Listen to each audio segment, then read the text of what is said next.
Most people don't fail at saving because they're bad with money. They fail because their budget is secretly working against them. In the last video, we talked about saving your first $1,000. That milestone changes your confidence. But here's the problem. A lot of people hit it once, and then slowly fall back. Not because they lack discipline, but because their budgeting system is flawed. Saving without structure is like filling a bucket with tiny holes.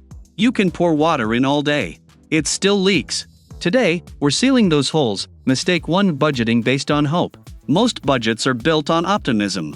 I'll probably only spend this much. I don't think I eat out that often. I should be fine. Hope is not a strategy. If you haven't looked at your last 30 days of real transactions, you're guessing. And guessing creates gaps. Wealth requires precision. Look at actual data. Numbers don't lie even if they're uncomfortable. Clarity feels painful for 5 minutes. But confusion costs you for years. Mistake 2: ignoring variable expenses. Most people budget fixed costs perfectly. Rent, utilities, insurance. But life doesn't move in straight lines. It spikes. Birthdays, repairs, travel, random unexpected expenses that are actually predictable. If your budget doesn't include variable categories, every surprise feels like failure. You're not failing. You just didn't plan for reality. A strong budget expects chaos. It absorbs it. Mistake 3: saving last. This one keeps people trapped. They pay bills. They spend what they need. And then they save whatever's left. But what's left is usually nothing. Savings isn't leftovers. Savings is a priority payment. When you automate saving first, before you see the money, you force your lifestyle to adjust. Humans adapt. We always do. But we adapt downward when we must.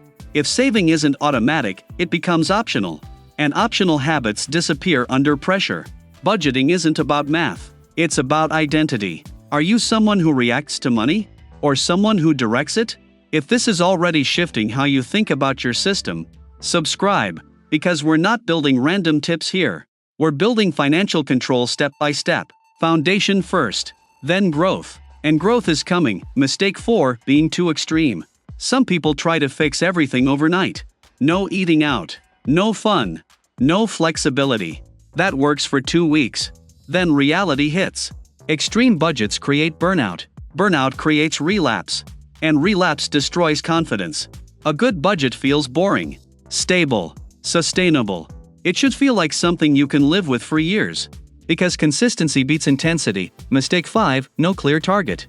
If your budget has no purpose, your brain won't respect it. Why are you saving? Emergency fund? Debt freedom? Investing capital? Without a mission, money drifts. With a mission, money moves with direction. Think of your dollars like employees. If you don't assign them tasks, they wander off. Most people think they lack discipline. They don't. They lack structure. Trying to build wealth without fixing your budget is like trying to build a skyscraper on sand. It might stand temporarily, but pressure exposes weakness. Fix the system, and suddenly your income behaves differently. It stretches further. It feels controlled, intentional, powerful. And once you can consistently save, not once, but repeatedly, something changes. Now you're not surviving. You're preparing, but here's where most people freeze. They fix their budget. They build savings. And then they stop. They're afraid of the next step. Investing. Because investing feels risky, complicated, overwhelming. But here's the truth: money sitting still slowly loses power. Especially with inflation. Saving protects you. Investing multiplies you. And in the next video, we're breaking down exactly how to start investing with as little as $100. No complicated jargon. No finance degree required. Just clear steps for beginners. Because the goal isn't just to manage money. It's to grow it. You've built the foundation. Next, we build the engine. I'll see you in the next one.